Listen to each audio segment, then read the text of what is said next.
যারা নামাজের ব্যাপারে যত্নহীন, অবহেলাকারী, বেপরোয়া থেকে তারা কারা? যারা নামাজের ব্যাপারে যত্নহীন, অবহেলাকারী, তারা কারা? রাসূল সাল্লাল্লাহু আলাইহি ওয়াসাল্লামকে জিজ্ঞেস করা হলো। তিনি বললেন, যারা সালাতের ওয়াক্ত চলে গেলে সালাত আদায় করে। আমি সবকিছু একসাথে করে নিব, অথবা একেবারে শেষ সময় পর্যন্ত অপেক্ষা করব, শেষ মুহূর্তে, তারপর এটা করে নিব। অবহেলা, গরিমসি করতেই থাকে। নামাজের ছোট বড় প্রতিটা অংশে অবহেলা। আপনারা হয়তো জেনে থাকবেন, কোরআনে একটা আয়াত আছে, আসলে বিভিন্ন জায়গাতেই আছে, আপনাদের একটু ধারণা দেওয়ার জন্য, যে সালাত আসলে আল্লাহ সুবহানাহু ওয়া তাআলার কাছে ঠিক কতটা মূল্য বহন করে। সালাত আসলে কি? কোরআনের এক জায়গায় দেখা যায় আল্লাহ এবং মুসা আলাইহিস সালামের মধ্যে কথোপকথন চলছে। আল্লাহ তাআলা মুসার কাছে নিজেকে পরিচয় করিয়ে দিচ্ছেন। হ্যাঁ, আল্লাহ নিজেই। আল্লাহ কি বলছেন? ইন্নানি আনাল্লাহ, কোনো সন্দেহ নেই আমি আল্লাহ, ফাবুদনি, আমার ইবাদত করো, আমারই দাসত্ব করো, ও আকিমিস সালাতা লিযিকরি, আর সালাত প্রতিষ্ঠা করো যাতে আমার কথা স্মরণে থাকে। এখন একটু ভেবে দেখুন, মুসা আলাইহিস সালাম এখানে আল্লাহর সাথে কথা বলছেন। আপনার কি মনে হয় যে এখন আল্লাহকে ভুলে যাওয়া ওনার পক্ষে সম্ভব? যখন আপনি গুরুত্বপূর্ণ কারোর সাথে কথা বলেন, আপনি কখনোই ভুলবেন না, কখনোই না। এরপর কারোর সাথে দেখা হলে আপনি বরং বলবেন, আরে জানো আমার কার সাথে সাক্ষাৎ হলো? জানো কি আমার বাসায় এসেছিল? এই জানো এইমাত্র কার সাথে কথা বললাম? যখন গুরুত্বপূর্ণ কারোর সাথে আপনার সাক্ষাৎ হয়, এটা আপনার মনে পুরোপুরি গেঁথে যায়। আর দেখা যায় পরবর্তীতে যার সাথে আপনার দেখা হচ্ছে, আপনি শুধু সেই বিশেষ সাক্ষাতের কথাই বলতে থাকেন। জানো কার সাথে আমার কথা হয়েছে? মানুষজন চিন্তায় পড়ে যায়, কার সাথে কথা হতে পারে? আল্লাহ আজ্জা জাল্লা। কিন্তু আল্লাহ বলছেন, না না না, এই স্মরণে কাজ হবে না। যদি আসলেই আমাকে স্মরণ করতে চাও, তোমাদেরকে সালাত প্রতিষ্ঠা করতে হবে। সেই আয়াতটি মনে আছে আপনাদের? ইন্না সলাতি ওয়া নুসুকি ওয়া মাহইয়ায়া ওয়া মামাতি লিল্লাহি রাব্বিল আলামিন। সাধারণ অনুবাদ করলে যার অর্থ দাঁড়ায়, সন্দেহ নেই আমার সালাত, আমার কুরবানি, আমার জীবন, আমার মরণ শুধুমাত্র বিশ্বজগতের পালনকর্তা আল্লাহর জন্য। জীবন মৃত্যু এগুলো অনেক বড় বিষয়, কিন্তু প্রথমে আসলো কি? সালাত। সালাত আল্লাহর জন্য। আমি ভাবছিলাম সালাত আসবে সবার শেষে। আমার জীবনই যখন আল্লাহর, সালাত তো জীবনেরই অংশ। কিন্তু না, সালাত প্রথমে, জীবন মরণ আসছে পরে। সুবহানাল্লাহ। দেখেছেন তাহলে সালাতের অবস্থান আল্লাহ তাআলার নিকট কোথায়? আর সূরা বাকারাতে আল্লাহ তাআলা সালাতকে সালাত না বলে বলেছেন ঈমান। হ্যাঁ, সালাত শব্দটির জায়গায় ব্যবহার করেছেন ঈমান। আল্লাহ তোমাদের ঈমান বৃথা নষ্ট করবেন না। ওমা কানা আল্লাহু লিইউদিয়া ঈমানাকুম। যখন কিবলা পরিবর্তিত হলো, বনী ইসরাইল এসে বলল, আহা, তোমাদের আগের সব নামাজ তাহলে বৃথা গেল। আল্লাহ বললেন, আল্লাহ কখনোই তোমাদের ঈমান বৃথা যেতে দিবেন না। এখানে কি নিয়ে আল্লাহ কথা বলছিলেন? সালাত। তাহলে যদি এটি আল্লাহর সাথে সম্পর্কিত হয়, আল্লাহর কাছে ঈমান আর সালাতের মধ্যে কোনো পার্থক্য নেই। আর হ্যাঁ, ঈমান আসলে কিসের প্রতীক? ঈমান কোথায় থাকে? এটার জায়গা কোথায়? এটা কি আমাদের চোখে, হাতে, কানে, জিহ্বা কিংবা মনে থাকে? কোথায় থাকে ঈমান? আমাদের হৃদয়ে। একইভাবে আমাদের সালাতও হৃদয়েই। আর এই অপরাধীদেরও আছে সালাত, কিন্তু সেটা উপস্থিত নেই কোথায়? তাদের হৃদয়ে। এজন্যই বলা হচ্ছে গফলাতুন, সাহুন, অমনোযোগিতা, অবহেলা করা, পাত্তা না দেয়া, আমার কিছুই যায় আসে না, এমন আচরণ। যখন কোনো কিছুর প্রতি আপনার গুরুত্ব থাকে না, কিছুর প্রতি আপনার আগ্রহ থাকে না, কোনো কিছুর প্রতি আগ্রহ হারানো, এই সমস্যার মূল কোথায়? হৃদয়ে। এটা তাদের প্রথম সমস্যা। সুবহানাল্লাহ। আল্লাহ আজ্জা জাল্লা সালাত এই ধরনের সাহু থেকে আমাদের নিরাপদ রাখুক। আচ্ছা, এখন এটা নিয়ে কথা বলার পর আল্লাহ আজ্জা জাল্লা আরো বড় অপরাধের উল্লেখ করেছেন, আল্লাযীনা হুম ইরাউন। এই আয়াত নিয়ে আলোচনার আগে একটু বলতে চাই, ইমাম আশ-শাওকানী রাহিমাহুল্লাহর একটি উক্তি। এটা প্রথম যখন পড়েছিলাম আমার খারাপ লাগছিল আসলে। উক্তিটি হচ্ছে, আপনি যদি কখনো নামাজ পড়েন আবার কখনো নামাজ না পড়েন, তাহলে আপনি এই সাহিনদের অন্তর্ভুক্ত। আপনি নামাজের পূর্ব প্রস্তুতিমূলক কাজগুলোকে গুরুত্ব দেন না, আপনিও সাহুনের মধ্যে পড়েন। আপনি নামাজ পড়েন পাখির মতন, যেভাবে ঠুকরে ঠুকরে নুড়ি চুনচুতে নেয়। রাসূল সাল্লাল্লাহু আলাইহি ওয়াসাল্লাম এভাবে সিজদার কথা উল্লেখ করেছেন। কিছু লোককে সিজদা করতে দেখে তারা ঠাস করে মাথা নোয়াতো, আবার দ্রুত মাথা তুলে ফেলতো, আর তারা নামাজ ওয়াক্তের একেবারে শেষ মুহূর্তের জন্য অপেক্ষা করত। এটাও সাহুয়ার মধ্যে পড়ে। নামাজের ছোট বড় প্রতিটা অংশে অবহেলা। রুকুর জন্য এখনো পুরোপুরি মাথা নোয়ানোই হয়নি, সোজা হওয়ার সময় হয়ে গেছে। রুকু যদি একটু লম্বা সময় ধরে চলে, আপনার মনের মধ্যে কেমন একটা কষ্ট অনুভূত হয়, হঠাৎ আপনার ব্লাড প্রেশার বেড়ে যায়।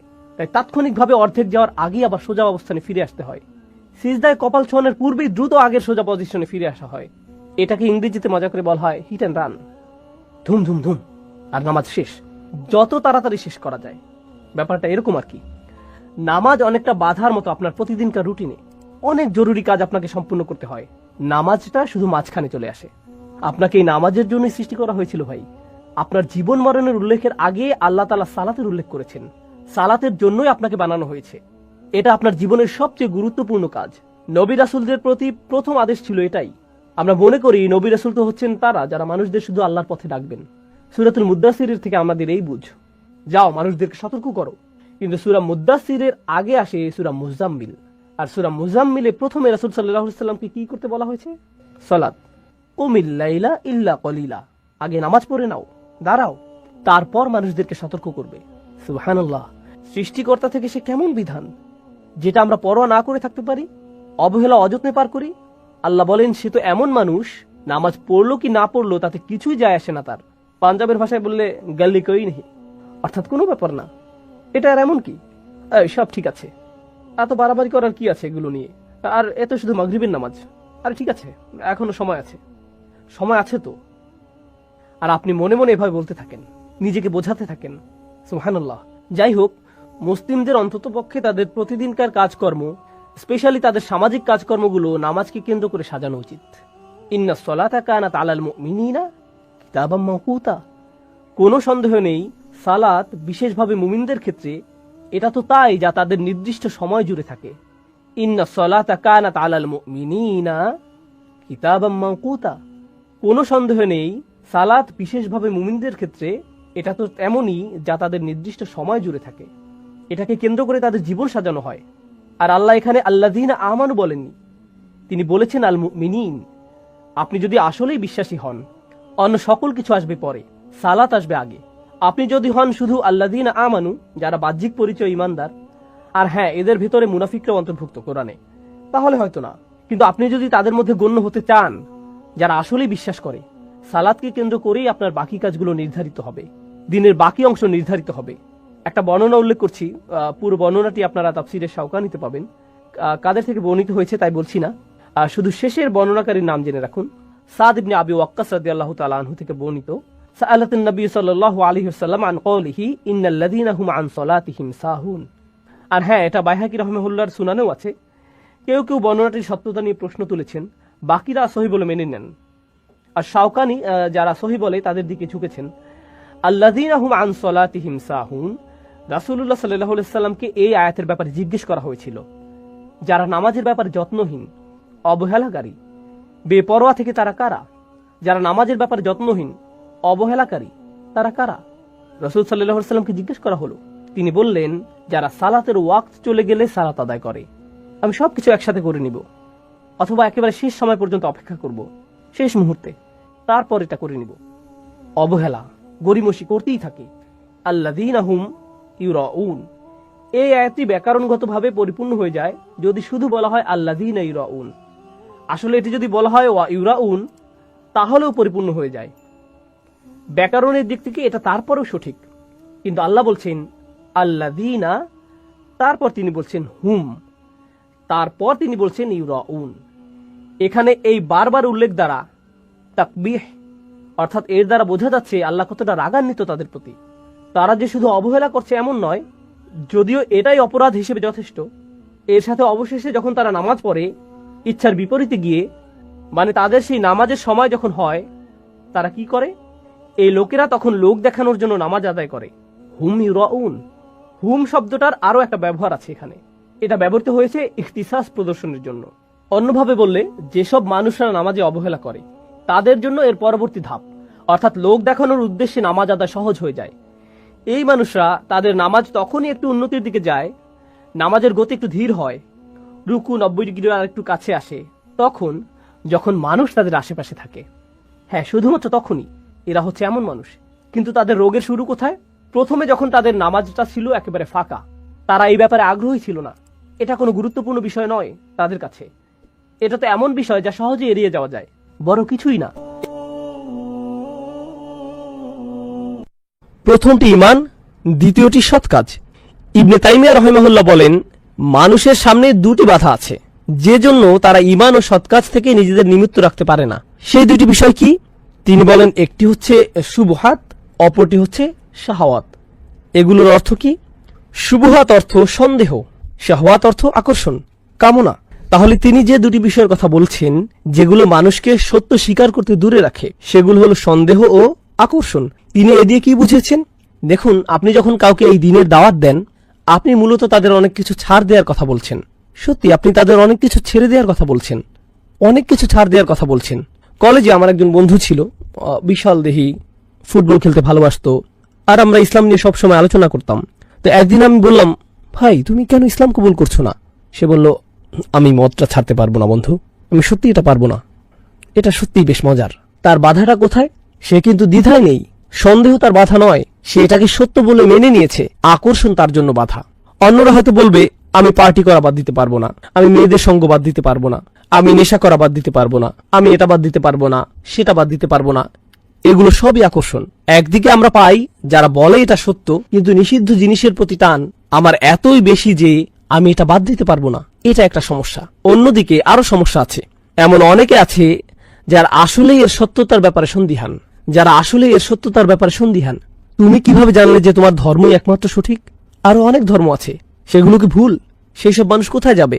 তারা সবাই জাহান্নামে যাবে? এটাই তোমাদের বিশ্বাস? এটা আমি মানতে পারলাম না। আমি খুব বেশি চিন্তিত নই, কিভাবে এটা একমাত্র সঠিক পথ? আচ্ছা, যদি এটাই একমাত্র সঠিক পথ হয়ে থাকে, তাহলে কেন সবাই এটা মানছে না? এই ধরনের নানা প্রশ্ন তার মাথায় ঘুরতে থাকে। এভাবে তারা কিসের মধ্যে পড়ে যায়? সন্দেহে। এটাই হলো মানুষের সন্দেহের বাধা। এই দুইটির যে কোনো একটি অবশ্যই আপনাকে দিন থেকে দূরে রাখছে, এই দুইটির একটি। আর এখানে বলে রাখি, বেশিরভাগ মানুষের সমস্যা কিন্তু সন্দেহের নয়, বেশিরভাগ মানুষের সমস্যা হলো আকর্ষণ।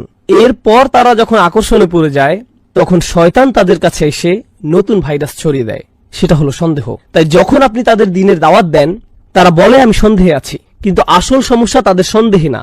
আসল সমস্যা কোথায়? আকর্ষণে। অন্যভাবে বললে, একটা হলো সাইকোলজিক্যাল সমস্যা, অপরটা হলো ইন্টেলেকচুয়াল সমস্যা। আপনি একে আত্মার সমস্যা বলতে পারেন, অন্তরের ব্যাধি, এটাই হলো আকর্ষণ। অন্যদিকে বুদ্ধিবৃত্তিক সমস্যা, মনের সমস্যা, এটা হচ্ছে সন্দেহ। বেশিরভাগ মানুষ বুদ্ধিবৃত্তিক সন্দেহের কারণ দেখায়, আসলে এটা সত্যি নয়, এটা আসলে বাইরের ঢাকনা, এটা খোলস। আসল সমস্যা হচ্ছে তাদের অন্তরে আকর্ষণ আছে, আর এই আকর্ষণ তারা ছাড়তে পারছে না। আর এটা তারা না ছাড়তে পেরে তারা সব ধরনের বুদ্ধিবৃত্তিক বাহানা দেয়। এমনকি আপনি যখন তাদের সব প্রশ্নের জবাব দেন, এতে সত্য উন্মোচিত হয়ে পড়ে, তারা না পেরে বলে, আমি পরিবর্তিত হতে চাই না, আমি এটা ছাড়তে চাই না। তারা এতটাই আটকে যায় যে তারা এখন এখান থেকে বের হতে পারে না। এখন কেন আমি এই মন্তব্যটিতে গুরুত্ব দিচ্ছি? দেখুন, সূরার শেষে আল্লাহ বলছেন, ইল্লাল্লাযীনা আমানু ওয়া আমিলুস সলিহাত। কিন্তু তিনি এখানে আরো দুটি বিষয়ের উল্লেখ করেছেন, ওয়াতাওয়াসাউ বিল হক ওয়াতাওয়াসাউ বিস সবর। ইবনে তাইমিয়া রাহিমাহুল্লাহ বলেন, ওয়াতাওয়াসাউ বিল হক, সত্য কোন জিনিসকে ধ্বংস করে? সন্দেহ। সত্যের সন্দেহের বিরুদ্ধে একটি অস্ত্র। তাহলে ওয়াতাওয়াসাউ বিল হক একটি বাধা দূর করে। তাহলে অন্য বাধাটি কি? শাহওয়াত, আকর্ষণ, কামনা। সেই আকর্ষণগুলির বিরুদ্ধে যুদ্ধ করার জন্য কেবল সত্য জানাই যথেষ্ট নয়, আর কি থাকতে হবে? সেগুলোর প্রতি ঝুঁকে না পড়ার সামর্থ্য, নিজেকে আটকানো, নিজেকে নিয়ন্ত্রণ করার ক্ষমতা। এটা কোথা থেকে আসবে? ওয়াতাওয়াসাউ বিস-সবর। দেখেছেন, এই দুইটি বাধা যেগুলো মানুষকে ঈমান ও সৎ কাজ থেকে দূরে রাখে, সেগুলো এখানে ওয়াতাওয়াসাউ বিল হক ওয়াতাওয়াসাউ বিস-সবর কত সুন্দরভাবে ফুটে উঠেছে। এই মন্তব্যটি আমাদের জন্য খুব বেশি গুরুত্বপূর্ণ মনে হয়েছে আমার কাছে। এখন আমরা আরো কিছু মন্তব্য পড়ব। আমি আমার নোট থেকে আপনাদের এটা বলবো, যাতে আমি কিছু মিস করে না ফেলে, ইনশাআল্লাহ তাআলা। প্রথম মন্তব্যটি কেবল এই আয়াতটি নিয়ে। দেখুন, এই দুইটি আয়াতে আল্লাহ সুবহানাহু ওয়া তাআলা খুবই কঠিন একটি বাস্তবতা তুলে ধরেছেন। এর মধ্যে একটি হলো, মানুষ তাদের নিজেদের সমস্যা নিয়ে নিজেদের আচ্ছন্ন করে রেখেছে। আল্লাহ বলেছেন মানুষ ক্ষতির মধ্যে আছে, তাই না? ক্ষতির কথা মাথায় আসলে আমরা ভাবি জাহান্নামের আগুন বা বিচারের দিন ইত্যাদি ইত্যাদি। কিন্তু আল্লাহ যেভাবে এই পৃথিবীতে মানুষ সৃষ্টি করেছেন, আগে তিনি এই ব্যাপারে বলেছেন। আমরা এটা পড়েছি, লাকাদ খালাকনাল ইনসানা ফি কাবাদ। আমি মানুষকে দুঃখ কষ্টের মধ্যে সৃষ্টি করেছি। এমনকি কাফিররাও প্রচুর পরিশ্রম করে। তারা সপ্তাহে 40 ঘন্টা 50 ঘন্টা কাজ করে কোন রকম জীবনযাপনের জন্য, কিছু উপার্জন করার জন্য। তাদের অবস্থাও এমনই। এটা কারো জন্যই খুব সহজ নয়। এই পৃথিবীতে অনেক অমুসলিমও ঠিকমতো খেতে পায় না, তাদের সন্তানরা না খেয়ে থাকে, তারা নানা ধরনের শোষণের শিকার হয়। এটা এমন নয় যে সব কাফিরদের জন্যই দুনিয়াটা জান্নাত, তারা দুনিয়াবী দিক থেকেও ক্ষতির মধ্যে আছে, তারা অনেক ধরনের সমস্যা আছে। কিন্তু আসল ব্যাপার কি জানেন? মানুষ যখন পুরোপুরি নিজেদের সমস্যায় নিজেদেরকে আচ্ছন্ন করে রাখে, তারা শুধুই নিজেদের কথা ভাবে, তখন তারা বৃহৎ ছবিতে নিজেদের দেখতে পায় না। তারা দেখতে পায় না যে তাদের এই সমস্যাটি আসল সমস্যার তুলনায় কোনো সমস্যাই নয়। আপনার মনে হয় এটা কোনো সমস্যা? এর চেয়ে অনেক বড় সমস্যা সামনে পড়ে আছে। অতএব তারা মনে করে এই দুনিয়ায় ক্ষতির মধ্যে আছে, কিন্তু ভালোভাবে অনুধাবন করলে যে বিশাল সমস্যা সামনে আসছে তার তুলনায় এটা কিছুই নয়। এই ব্যাপারটি আমরা প্রথমত নোট করব। এরপরে কি হয়, যখন আপনার নিজের ঈমান নেই, যখন আপনার সেই চাবি নেই, জানি আমরা পরবর্তী আয়াতে কথা বলবো, আপনার সেটাকে আরো বড় মনে হবে। আপনার মনে হচ্ছে আপনার একটা বড় সমস্যা আছে। আমি মাঝে মাঝে এই আয়াতটি স্মরণ করি। আমরা মানুষেরা খুব দুর্বল, আমরা এভাবে ভাবি। আমি যখন মেরিল্যান্ডে থাকতাম, একবার আমাদের বাড়ির বেসমেন্টে বন্যা হয়েছিল। আমরা ভাবলাম, ও আল্লাহ, বাড়ির সামনে পুরো ভিজে গিয়েছে, এই সেই ইত্যাদি। আলহামদুলিল্লাহ টেক্সাসের বাড়িগুলো বেসমেন্ট নেই, এটা সুন্দর। এরপরে আমার এক ভাইকে কল দিলাম আমাদের সাহায্য করার জন্য।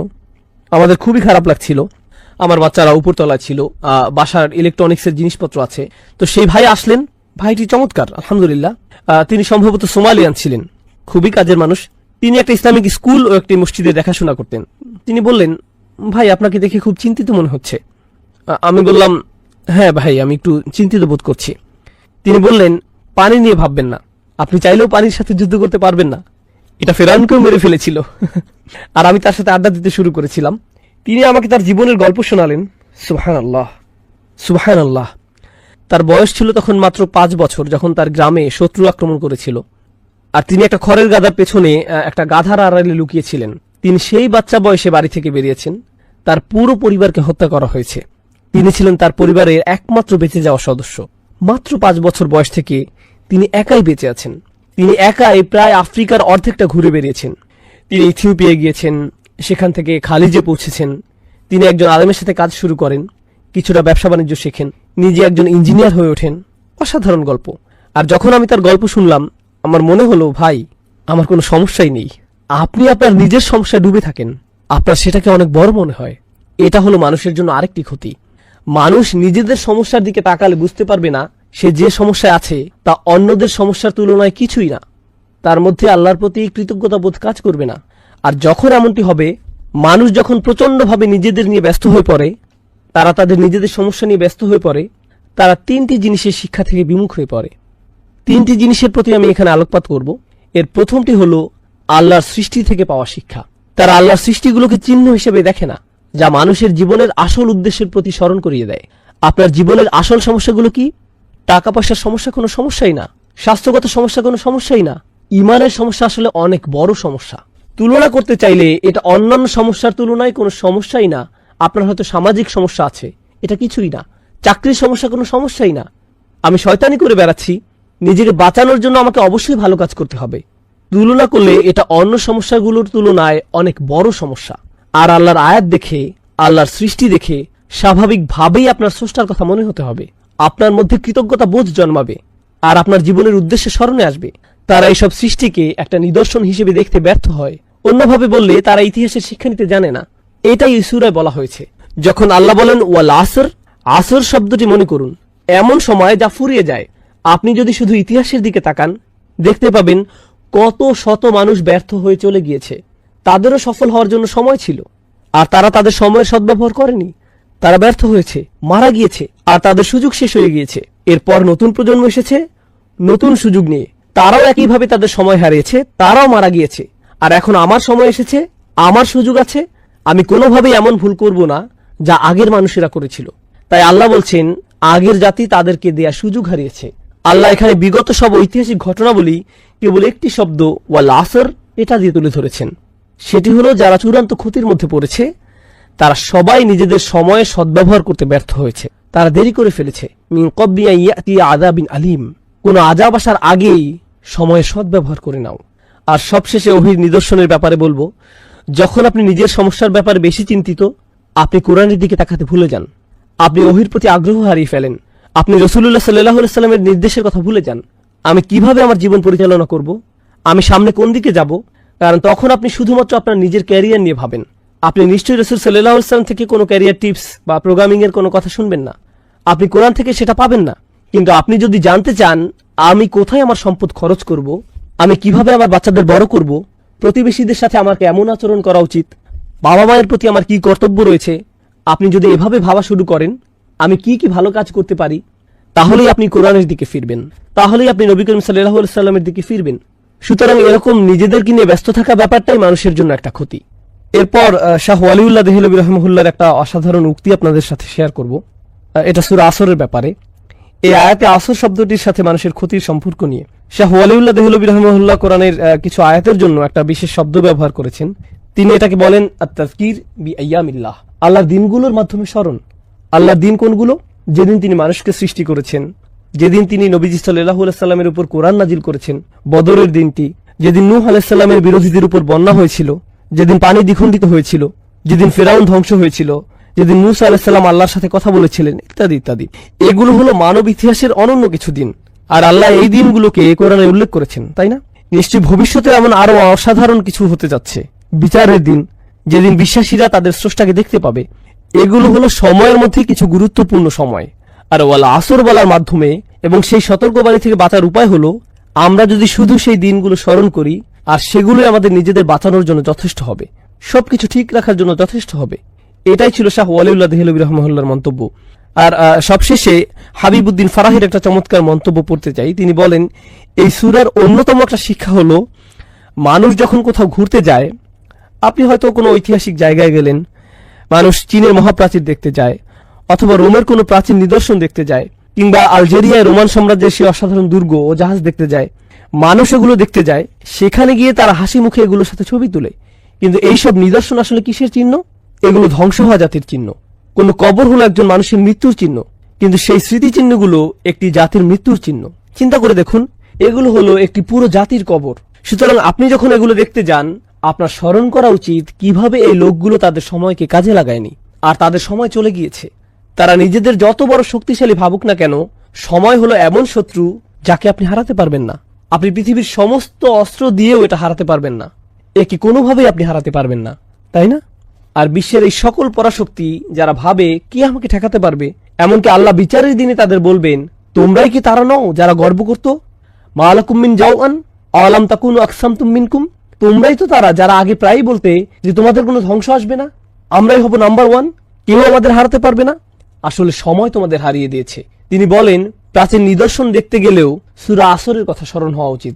অতএব কেউ যদি কোনো ঐতিহাসিক জায়গায় ভ্রমণে যায়, তাহলে সে যেন বলে ওয়াল আসর ইন্নাল ইনসানা লাফি খুসর। বুঝতে পারছেন? সুবহানাল্লাহ। এটা ছিল এই ব্যাপারে সর্বশেষ মন্তব্য। এখন আমরা ক্ষতি নিয়ে কিছু ব্যাপারে জানবো। আসলে বেশিরভাগই ইতিমধ্যে আলোচনা করা হয়েছে, কিন্তু এই পৃথিবীতে মানুষের দুর্ভোগ নিয়ে আমি একটু আলোচনা করতে চাই। আমরা ক্ষুধার্তদের কষ্ট, শোষিতদের দুর্ভোগ, দিন মজুররা কতটা কষ্ট করে তা নিয়ে আলোচনা করছি। আমরা মানুষেরা অন্য প্রাণীদের তুলনায় বেশি কষ্ট করি। চিন্তা করে দেখুন, শারীরিক কষ্টের বাইরেও আমাদের মানসিক কষ্ট আছে। কোন সিংহ তার নাতি নাতনি নিয়ে ভাবে না, তার সেই বোধ নেই, সে এটা নিয়ে ভাবে না। পাখিরা তাদের অন্যান্য আত্মীয় স্বজন নিয়ে ভাবে না, তারা তাদের বাচ্চাদের নিয়ে কিছুদিন ভাবে, এরপর তারা তাদের মতো চলে। শুনে মনে হচ্ছে যে এটা আধুনিক সোসাইটির মতোই, তাই না? সাধারণভাবে যখন আপনার বাচ্চা কষ্ট পায়, আপনিও কষ্ট পান, তাই না? হয়তো আপনার বাচ্চার চেয়েও বেশি। এমনকি মানসিক কষ্ট মাঝে মাঝে শারীরিক কষ্টের চেয়েও বেশি হয়। আপনি হয়তো ভাবছেন, আর এগুলো হলো গরিব দুঃখীদের কষ্ট, ধনীদের ব্যাপারটি কেমন? তারা কি সুখী জীবন কাটায়? আসলে মোটেই তা নয়। বিশ্বের ধনী দেশগুলোতে আত্মহত্যার হার সবচেয়ে বেশি। এমনকি আমেরিকাতেও দেশের সবচেয়ে ধনী অঞ্চলগুলোতে আত্মহত্যার হার বেশি। যে দরিদ্র কৃষক হয়তো দিনে 2 বেলা ঠিকমতো খেতে পায় না, রাতে শান্তির ঘুম দেয়, কিন্তু যার কোটি কোটি টাকা আছে, তার হয়তো 6টা বেডরুম আছে, যেখান থেকে সে বাছাই করবে কোথায় সে ঘুমাবে, সে রাতে ঘুমাতে পারে না, তার অ্যান্টি ডিপ্রেশনের ওষুধ খেতে হয়, সে মানসিকভাবে মরে যাচ্ছে। অতএব সবাই কোনো না কোনো ক্ষতির মধ্যে আছে, সবাই কোনো না কোনো সমস্যা আছে, প্রত্যেকেরই আছে। আর আল্লাহ আজ্জা জাল্লা এই সূরায় কেবলমাত্র চূড়ান্ত ক্ষতির থেকে বাঁচার ভরসা দেননি, যা হলো আখিরাত। আখিরাত হলো চূড়ান্ত ক্ষতি, জাহান্নামের আগুন, আল্লাহর সামনে দাঁড়িয়ে আপনার নিজের কাজের বর্ণনা দেয়া, সেটাই হলো চূড়ান্ত ক্ষতি। বরং তিনি এই দুনিয়ায় কিভাবে ক্ষতি থেকে বাঁচা যায় সেটাও বলে দিয়েছেন। কিভাবে ডিপ্রেশন থেকে বাঁচা যায়, কিভাবে অস্বস্তি থেকে বাঁচা যায়, কিভাবে ভয় শোষণ থেকে বাঁচা যায়, তিনি আমাদেরকে এই সব কিছুর সমাধান দিয়েছেন এই আয়াতে। ইল্লাল্লাযীনা আমানু ওয়া আমিলুস সলিহাত। আমরা যখন এই সমাধানটি ভালোভাবে বোঝার চেষ্টা করব, এটা শুধু আখিরাতের সমাধান নয়, এটা দুনিয়ারও সমাধান। কারণ দিন শেষে মানুষের চরম ক্ষতি আখিরাতে হলেও দুনিয়াতে অনেক ক্ষতি হয়ে থাকে, এখানেও ক্ষতি হয়। আর আল্লাহ তাআলা এই অনন্য সূরাটিতে দুটির সমাধানই একসাথে দিয়েছেন। আল্লাহ তাআলা বলেন, ইয়া আইয়ুহাল ইনসান ইন্নাকা কাদিহুন ইলা রাব্বিকা কাদহান ফামুলাকিহ। অসাধারণ আয়াত। ওহে ভুলমনা মানুষ, তুমি ধীরে ধীরে এগিয়ে যাচ্ছ, তুমি ক্রমশই এগিয়ে যাচ্ছ। তুমি এটা পছন্দ করো বা না করো, তুমি ক্রমশই আল্লাহর দিকে এগিয়ে যাচ্ছ, আর তুমি অবশ্যই তার সাথে সাক্ষাৎ করবে। তুমি যাই ভাবো না কেন, তুমি এর কোনো প্রস্তুতি নিয়েছো বা নাওনি, তুমি গুরুত্ব দাও বা না দাও, তুমি এটা শুনতে চাও কিংবা না চাও, প্রতি মুহূর্তে তুমি তার সাথে দেখা করার দিকে এক ধাপ করে এগিয়ে যাচ্ছ। প্রতিটি দিন পার হচ্ছে আর তুমি তার সাথে দেখা করার জন্য একটু একটু করে এগিয়ে যাচ্ছ। তুমি পাপের মধ্যে তোমার জীবন কাটাতে পারো, পার্টি করে তোমার সময় কাটাতে পারো, যেন কোনো আগামীকাল নেই। আসলে আগামীকাল বলে কিছু আছে এবং সেটা আসছে, আর তখন তুমি তার সাথে দেখা করবে। অতএব এটাই হলো সেই অসাধারণ শিক্ষা যা এই সূরায় অন্তর্নিহিত আছে। এখন আমি আপনাদের এই দুইটিকে একত্রিত করে বলবো। একটি হলো দুনিয়ার ক্ষতি, অপরটি হলো আখিরাতের ক্ষতি। এই দুনিয়া হয়তো কেউ বলবে, ভাই আমার যদি একটা ভালো চাকরি থাকতো, আমার যদি গাড়ি থাকতো, আমি যদি এই মেয়েটিকে বিয়ে করতে পারতাম, আমার যদি এটা থাকতো, আমার যদি সেটা থাকতো, আমার যদি এই সমস্যা না থাকতো, আমার যদি সেই সমস্যা না থাকতো। আর আখিরাতে কি হবে? ইয়া লাইতানি কুনতু তুরাবা, হায় আমি যদি ময়লা হতাম। আপনি কি অবস্থাটা বুঝতে পারছেন? সুবহানাল্লাহ। আপনি কি মনে করেন এই দুনিয়ার সমস্যাগুলো অনেক বড়? বিশাল বড় সমস্যা আসছে। সুবহানাল্লাহ। আপনি যদি মানুষের এই ক্ষতি অনুধাবন করতে পারেন, তাহলে আপনি ইন্নাল ইনসানা লাফি খুসর এটা অনুধাবন করতে পারবেন। এখন আমরা এই সূরার শেষ আয়াতটি পড়ব ইনশাআল্লাহ তাআলা। মনে রাখবেন এই সব কিছু আসলে একটি বাক্য। এই পুরো সূরাটি আল আসর ইন্নাল ইনসানা লাফি খুসর ইল্লাল্লাযীনা আমানু ওয়া আমিলুস সালিহাত ওয়া তাওয়াসাউ বিল হক ওয়া তাওয়াসাউ বিস সবর। ভাষাগতভাবে এটি আসলে একটি বিবরণ, একটি আলোচনা, এগুলো বিচ্ছিন্ন নয়। আমরা এতক্ষণ যে ব্যতিক্রমী গুণগুলো নিয়ে আলোচনা করেছি, এমন মানুষ সবসময় সংখ্যায় কম হয়, আর এই ব্যতিক্রমী গুণগুলো যাদের মধ্যে থাকে না, এরা সবসময় সংখ্যায় বেশি থাকে। অন্যভাবে বললে, যারা ক্ষতির মধ্যে আছে এরাই সংখ্যায় বেশি, আর যারা সফল মানুষ তাদের সংখ্যা কম। সমাজের আরেকটা ব্যাপার আমাদের জানা প্রয়োজন। আসলে এভাবেই পৃথিবী চলে। বেশিরভাগ মানুষ ভালো মন্দ নির্ধারণ করে, বেশিরভাগ মানুষ সমাজের গতি প্রকৃতি ঠিক করে, বেশিরভাগ সমাজের আদর্শ রূপ নির্ধারণ করে। মনোবিজ্ঞানে স্বাভাবিক আচরণকে কিভাবে ব্যাখ্যা করা হয় জানেন?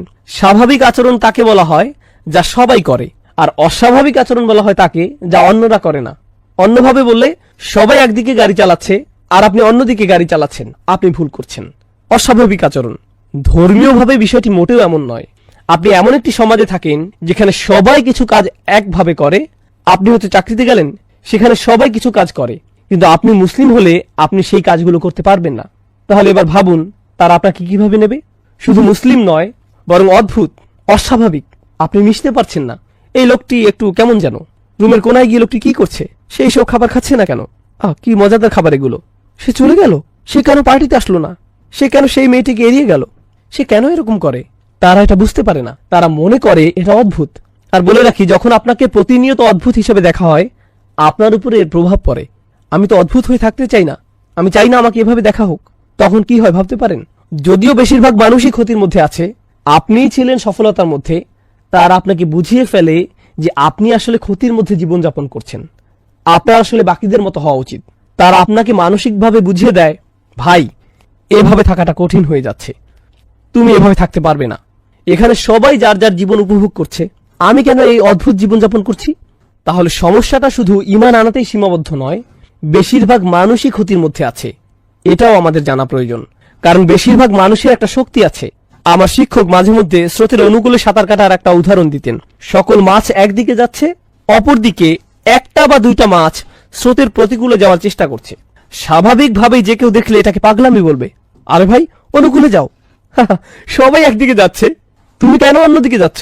এটা কঠিন, এটা কঠিন থেকে কঠিনতর হতে থাকবে, এটা বাড়তেই থাকবে। সুবহানাল্লাহ। এটাই হলো এই সমাজে মানুষের উদাহরণ। পুরো সমাজের মানুষই ক্ষতির দিকে যাত্রা করছে, আর আমাদের দায়িত্বটা খুবই গুরুত্ববহ।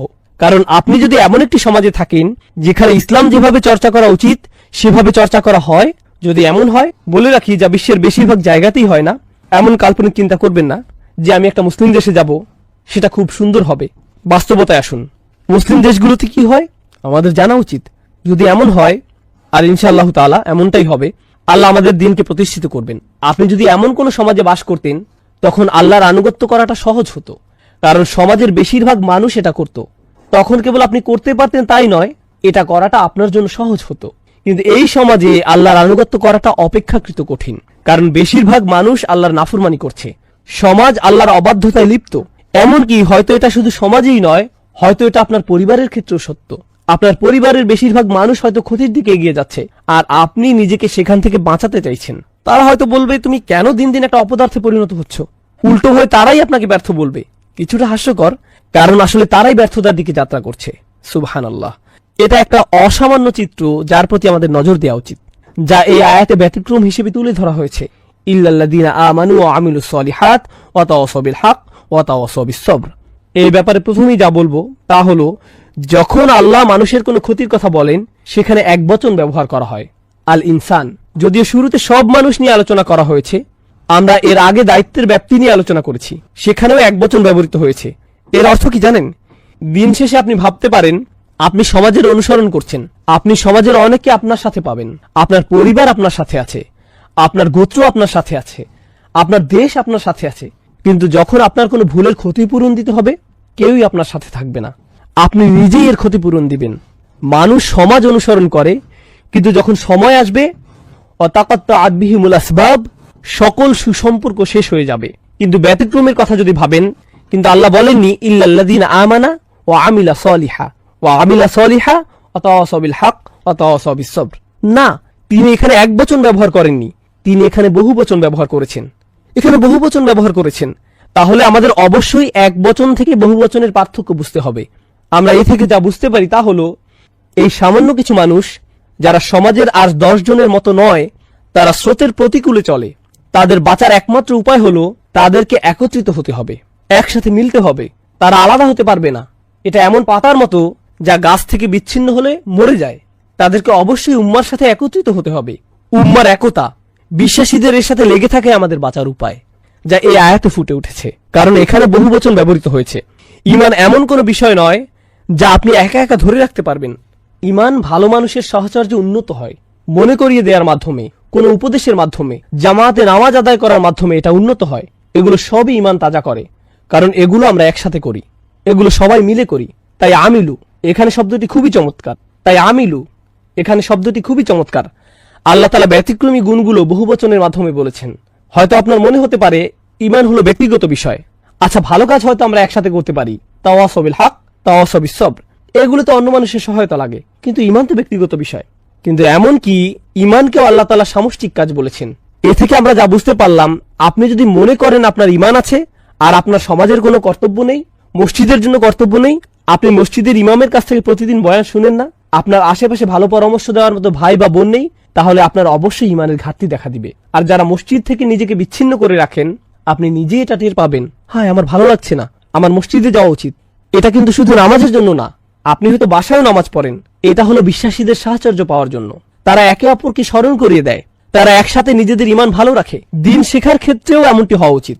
আপনি যদি বসে একটি আলোচনা শোনেন, আপনি হয়তো উপকৃত হবেন, কিন্তু যখন ভাই বোন মিলে একসাথে শুনবেন, এটা আসলে বেশি উপকার দেয়, এটা ঈমানকে বেশি তাজা করে। আপনি যদি দেখেন অনেক মানুষ একসাথে কোনো প্রোগ্রামে জমায়েত হয়েছে, এটাই একটা অনেক বড় প্রেরণা। ভাই, আমার এমন জায়গায় আরো বেশি আসা উচিত। আপনি হয়তো সেখানে কাউকে চেনেনও না ঠিক মতো। লা ইলাহা ইল্লাল্লাহর একটা শক্তি আছে, যেটা একে অপরকে মিলিয়ে দেয় আর শক্তি সঞ্চয় করে। এমন ভালোবাসা আর সহমর্মিতা আমাদের থাকা উচিত। তাহলে এটা হলো এক বচন থেকে বহু বচনে যাওয়ার ব্যাপারটি। এখানে আরেকটি লক্ষণীয় ব্যাপার হলো ইল্লাল্লাযীনা আমানু। আল্লাহ আযজা ওয়া জাল্লা এই আয়াতে ঈমানের কোনো যোগ্যতার কথা বলেননি। আল্লাযীনা আমানু বিল্লাহি ওয়া মালাইকাতিহি ওয়া কুতুবিহি ওয়া রুসুলিহি ওয়া ইয়াউমিল আখিরি, কিছুই না। তিনি বলেননি তারা আল্লাহকে বিশ্বাস করে, বিচার দিনে বিশ্বাস রাখে, কিছুই না। তিনি শুধু বলেছেন তাদের ঈমান আছে। এরা কারা? এটা কেমন ঈমান? এখানে কোরআনের নিজস্ব দৃষ্টিভঙ্গিতে ঈমানের বিভিন্ন রূপ রয়েছে, যেগুলো শুনে বিশ্বাস করতে হয়। প্রথমত আমরা জানবো ঈমানের কিছু ফল আছে সে সম্পর্কে। শুধুমাত্র ঈমানের ফলগুলো নিয়ে আপনি কিভাবে জানবেন যে আপনার ঈমানের স্বাদ কেমন লাগতে পারে? মূলত ঈমানের ফল হচ্ছে প্রশান্তি অনুভব করা। এর অন্তর হলো প্রশান্তি। আমরা পড়েছি যে মানুষ ক্ষতির মধ্যে ডুবে আছে। মানুষের কি কি ধরনের ক্ষতি হতে পারে? স্বাস্থ্যের ক্ষতি, সম্পদের ক্ষতি, প্রিয়জনকে হারানো, তাই না? এই দুনিয়ায় এই জাতীয় ক্ষতিই মানুষ সম্মুখীন হয়, অস্বস্তি লাগা। কিন্তু আপনার যদি ঈমান থাকে, তখন আপনি জানেন যে এই দুনিয়াটা চিরস্থায়ী নয়, এই দুনিয়াটা হলো ক্ষণস্থায়ী। আর আল্লাহ তাআলা আখিরাতে যা রেখেছেন তার তুলনায় এই দুনিয়াটা কিছুই না। মাতাউদ দুনিয়া ফিল আখিরাতি ইল্লা কলিল। না, আসলে হায়াতুদ দুনিয়া, এটা হবে মাতাউল হায়াতুদ দুনিয়া ফিল আখিরাতি ইল্লা কলিল। এটা সূরা তাওবায় আছে। তিনি বলেন এই দুনিয়ায় কি এমন আছে, আখিরাতের তুলনায় এর কার্যকারিতা কতটুকু? খুবই সামান্য। আপনি যদি সত্যি সত্যি এটা বিশ্বাস করেন, আপনার যদি এতে ঈমান থাকে, আপনার যদি ফামা উতিতুম মিন শাইইন ফামাতাউল হায়াতুদ দুনিয়া এতে ঈমান থাকে, আপনাকে যাই দেয়া হোক না কেন সেটা দুনিয়াবী জিনিস। এই আয়াতটিতে আল্লাহ বলেন তোমার যা আছে, না তোমাকে যা দেয়া হয়েছে, ফামা উতিতুম তোমাকে যা দেয়া হয়েছে, আপনাকে যখন কোনো কিছু দেয়া হয় যা আসলে আপনার নিজের নয়, এটা আসলে যে আপনাকে এটা দিয়েছে তার। সুতরাং যখন এটা আপনার কাছ থেকে নিয়ে নেওয়া হয়, আপনি বলেন আসলে এটা তো আমার শুরু থেকেই ছিল না, কারণ তিনি আমাকে এটা দিয়েছিলেন, তার এটা নিয়ে নেওয়ার অধিকার আছে। যখন এটা আপনার নিজের আর সেটা হারিয়ে ফেলেন, আপনি বলেন ভাই আমি বিশ্বাস করতে পারছি না যে আমি আমার টাকা হারিয়ে ফেলেছি, আমার বাড়ি, আমার গাড়ি, আমার বাচ্চা, আমার স্ত্রী। কিন্তু যদি আপনি অনুধাবন করতে পারেন এই সবই আপনাকে দেয়া হয়েছিল, এগুলো সবই আপনাকে দেয়া নিয়ামত, যখন এগুলো আপনার কাছ থেকে নিয়ে নেওয়া হয়, এমনকি যখন আমাদেরকেই নিয়ে নেওয়া হয়, আমরা কি বলি? আমরা বলি ইন্না লিল্লাহি ওয়া ইন্না ইলাইহি রাজিউন। নিশ্চয়ই আমরা আল্লাহর। আমরা কিভাবে নিজেদের বলে দাবি করি, যেখানে আমরা নিজেরাই আল্লাহর, আমরা নিজেরাই তার কাছে ফিরে যাব? বিশ্বাসীদের মনোভাব পরিবর্তিত হয়। আমি আপনাদের ইমানের কেবল ছোট একটি দিক তুলে ধরেছি, কারণ আমরা বলেছি ইমানের বেশ কয়েকটি দিক আছে, হয়তো সামনে আমরা সেগুলো নিয়ে আলোচনা করব, কিন্তু অন্তত ইমানের ফলগুলো নিয়ে আমি আলোচনা করতে চাই। প্রথম ফল হচ্ছে প্রশান্তি। আপনি আপনার স্ত্রীর সাথে প্রশান্তি অনুভব করেন, আপনি গরিব হন বা ধনী, আপনি অসুস্থ হন বা স্বাস্থ্যবান, আপনি তরুণ হন বা বয়স্ক, আপনার যদি ঈমান থাকে আপনার প্রশান্তি থাকবে। আপনি নিজের সাথে প্রশান্তি অনুভব করবেন, আপনি আল্লাহর সাথে প্রশান্তি অনুভব করবেন। আর বলে রাখি, বেশিরভাগ মানুষই এটা উপভোগ করে না, বেশিরভাগ মানুষই শান্তিতে নেই, এরা শান্তি খুঁজে বেড়ায়। আপনি কি মনে করেন যে মানুষ কেন একটা মুভি দেখা শেষ করে সাথে সাথে আরেকটা নিয়ে বসে? তারা প্রশান্তি পেতে চায়, আনন্দ, মজা, তাদের অন্তরটা একটু শান্তি পেতে চায়। কেন তারা একটা গাড়ি কিনে আরেকটার পেছনে ছোটে, একটা বাড়ি কিনে আরেকটার পেছনে ছোটে? আমরা এমন কেন করি? কারণ আমাদের অন্তর শান্ত নয়। কিন্তু আল্লাহ বলেন, আলা বিযিকরিল্লাহি তাতমাইন্নাল কুলুব। আল্লাহর স্মরণের মাধ্যমে এই অন্তরগুলো প্রশান্ত হয়, শান্ত হয়। এটাই হলো ঈমানের আসল ফল। আর যখন আপনার এটা আছে, আপনার কোনো ক্ষতি নেই, কোনো ক্ষতিই ক্ষতি নয়। আরেকটি বাস্তব জীবনের উদাহরণ দিচ্ছি, এরপর আমরা সামনে আগাবো ইনশাআল্লাহ তাআলা। যে ঘটনাটি বলছি এটা আমার একটা বন্ধুর ঘটনা। সে নিউ অরলিন্সে থাকে। আমার এই বন্ধুটির বড় একটা গাড়ির ব্যবসা ছিল, তার দোকানে বেশ দামি গাড়ি ছিল। সে মুসলিম পরিবারের। তার এই সকল গাড়ির জন্য সে নগদ টাকা নিত, ব্যাংকের ঝামেলায় সে পড়তে চায়নি। জার্মান গাড়ি, দামি জাপানি গাড়ি। তার দোকানটা পাম গাছে ঘেরা খুব সুন্দর একটা জায়গায় ছিল। প্রতি মাসে সে লক্ষ লক্ষ টাকার গাড়ি বিক্রি করত। ব্যবসা ভালোই চলছিল। এরপর ক্যাটরিনা ঝড় আসলো। ঝড়ে পুরো ব্যবসা পানিতে তলিয়ে গেল। একটা মাত্র গাড়ি বেঁচেছিল, সম্ভবত LS 400, উন্নত লেক্সাস। আমি যখন তার ও তার বাবার সাথে দেখা করতে গেলাম, সে তখন সেই লেক্সাসে করে পিজা ডেলিভারি করছিল। এটাই ছিল তার চাকরি। এখন আপনি ভাবুন, সে কোথায় থেকে কোথায় গেল, কেমন ধরনের জীবনযাপন, কেমন ধরনের আর্থিক লেনদেন থেকে কেমন ধরনের জীবনে সে প্রবেশ করলো, যেখানে সে পিজা ডেলিভারি করে, একটা পিজা রেস্টুরেন্টে কাজ করে, কিন্তু তার মুখে বড় একটা হাসি ছিল। আমি তার দিকে তাকালাম। ভাই, মানুষ এই ধরনের ব্যবসায়িক ক্ষতির মুখে পড়লে মানুষের ঠিকমতো খাওয়া দাওয়া হয় না, তারা আত্মহত্যা করে, তারা মাটিতে লুটিয়ে পড়ে, তারা এটা একেবারেই নিতে পারে না, তারা এটা নিতেই পারে না। কিন্তু এটা কিসের হাসি? সে বলল, যখন ব্যবসা ভালো চলছিল, আমাদের মসজিদে যাওয়ার সময়টুকু ছিল না, আমি আমার বউকে ঠিকমতো দেখতাম না, বাচ্চাদের সাথে দেখা হতো না। এখন সুবহানাল্লাহ, আমরা প্রতি ওয়াক্তের নামাজ মসজিদে পড়ি, থাকার জন্য মাথার উপর ছাদ আছে, প্লেটে খাবার আছে, আমরা কেন অখুশি হব? আমাদের কৃতজ্ঞ হওয়া উচিত। সুবহানাল্লাহ, ঈমান থাকলে এটা কোনো ক্ষতিই না, এই ধরনের ক্ষতিও কোনো ক্ষতি না। কিন্তু আপনার যদি ঈমান না থাকে তাহলে এটা একটা ক্ষতি। এরপর আপনি পড়ে যাবেন, আপনি বাঁচতে চাইবেন না। মানুষ আত্মহত্যা করতে চায় কারণ সে এই মেয়েকে বিয়ে করতে চায়, কিন্তু সে তো অন্য একজনকে বিয়ে করেছে। এরপর সে ব্রিজ থেকে লাফ দেয়। সত্যিকারের ঘটনা, 90-এর দশকে নিউ ইয়র্কে ঘটেছিল। একজন এক মেয়েকে বিয়ে করতে চেয়েছিল, সে অন্য একজনকে বিয়ে করে, ফলে সে ব্রুকলিন ব্রিজ থেকে লাফ দিয়ে আত্মহত্যা করে, নিজেকে শেষ করে দেয়। খুবই দুঃখজনক ঘটনা। কখন এমনটি ঘটে? যখন আপনি আল্লাহ ছাড়া অন্য কিছুকে প্রাধান্য দেন। আর আল্লাহকে প্রাধান্য দিলে আপনার অন্তরে প্রশান্তি আসবে। আর এটা ততক্ষণ আসবে না যতক্ষণ আপনার ঈমান নেই। এটা ক্ষতি থেকে বাঁচিয়ে দিবে। ইল্লাল্লাযীনা আমানু, এটাই প্রথম বিষয়। এরপর আল্লাহ বলেন, ওয়া আমিলুস সলিহাত। আমি যেভাবে আমার নোটটি সাজিয়েছি, আমি প্রথমে কঠিন শব্দগুলো নিয়ে বলবো আর সাথে কিছু মন্তব্য যোগ করব। এরপর পুরো আয়াতে প্রকাশ করব এবং শিক্ষাগুলো নিয়ে আলোচনা করব। তবে শুরুতে আমরা এর শব্দগুলো নিয়ে আলোচনা করি। ওয়া আমিলু, আমল শব্দটি আরবিতে ফেইলের সমার্থক। একটি হলো আমল, অপরটি হলো ফেল। আমল হলো সচেতন ভাবে করা কোনো কাজ, কিন্তু ফেল অসচেতন ভাবে করা কোনো কাজ। উদাহরণস্বরূপ, আমি এখন শ্বাস নিচ্ছি, এটা আমল নয়, ফেল। আমি হাঁটছি, এটা ফেল হতে পারে, কারণ আমি প্রতি কদমে এটা নিয়ে ভাবছি না। আপনি হাঁটতে গেলে বলেন না, হে সামনে আগাই, আপনি এটা করেন না। এটা বলতে গেলে অসচেতন ভাবেই করা কাজ। যখন আপনি চোখ খোলেন সেটা কোনো আমল নয়, সেটা ফেল। কিন্তু যখন আপনি কারোর সাথে কথা বলেন, যখন আপনি কাজে যান, যখন আপনি গাড়ি চালান, যখন আপনি প্রয়োজনীয় জিনিসপত্র কেনেন, এগুলো সবই আমল। কারণ এগুলো সবই সজ্ঞানে সচেতন ভাবে করা কাজ। আপনি এটা নিয়ে ভেবেছেন, তারপর করেছেন। সুতরাং এখানে আল্লাহ আজ্জা ওয়া জাল্লা আমাদের বুঝিয়েছেন আমাদের প্রত্যেকটি কাজের জন্য জবাব দিতে হবে যা আমরা সচেতন ভাবে করি। কারণ এগুলোই হলো আমাদের আচরণ। বলে রাখি, আমাদের দিনে সবার প্রতি অনুগ্রহ করা হয়েছে। এমন অনেক মানুষ আছেন যাদের নিজেদের সচেতনতার উপর কোনো নিয়ন্ত্রণ নেই। তারা নিজেদের বিবেচনা বোধ হারিয়ে ফেলেন, তাদের বিভিন্ন মানসিক সমস্যা থাকে। আমাদের দিনে তারা হলেন গায়রে মুকাল্লাফ, তাদেরকে তাদের আচরণের জন্য জবাব দিতে হবে না। কিন্তু আমল শব্দ দিয়ে সচেতন ভাবে করা কাজ বোঝায়। আর এরপর এসেছে আমিলুস সলিহাত। সলিহাত শব্দটি মূলত একটি বিশেষণ। এটি সালাহা শব্দ থেকে এসেছে, যেটার অর্থ হলো মিলিয়ে দেয়া বা সংশোধন করা। এটা খুবই শক্তিশালী একটা শব্দ। এইটা দিয়ে দুইটা জিনিস বোঝায়। এখন আমার ভয় হচ্ছে সম্ভবত আমরা আজকে সূরা আসর শেষ করতে পারবো না। এরপরে আরো একটা সেশন লাগবে ইনশাআল্লাহ তাআলা, আরেকটি সেশন লাগবে। যাই হোক, আর সলিহাত শব্দটি মূলত একটি বিশেষণ। আল্লাহ বলেন তারা ভালো করে। সহজ অনুবাদ করলে ভালো। বাংলায় ভালো শব্দটি মূলত একটা বিশেষণ, আর বিশেষণের একটা বিশেষ্য প্রয়োজন হয়, ভালো কাজ। বিভিন্ন অনুবাদে আমরা দেখি আর তারা ভালো কাজ করে। এখানে সালেহ শব্দটি দিয়ে ভালো বোঝানো হয়, তাহলে কাজ শব্দটি কোথায়? এটা আরবিতে নেই। থাকলে এমন হতো ও আমিলু আল আমালা as-সলিহাত। যদি আমল শব্দটি সেখানে থাকতো, কিন্তু এটা উজ্জ আছে, এটা মাহজুফ, এটা এখানে ইঙ্গিত করা হয়েছে। এখন এখানে যে বিষয়টিতে আলোকপাত করতে চাই তা হলো কয়েকটি বিষয়। প্রথম বিষয়টি হলো আমল। আরবিতে এই শব্দটিকে বলা হয় জমায় মুকাসসার। এটা হলো ভগ্ন বহুবচন, আর ভগ্ন বহুবচনে স্ত্রীবাচক বিশেষণ ব্যবহার করতে হয়। আমি এখানে কিছুটা বিস্তারিত আলোচনা করছি, তবে আপনারা একটু পরেই এর সুবিধাটুকু বুঝতে পারবেন ইনশাআল্লাহ তাআলা।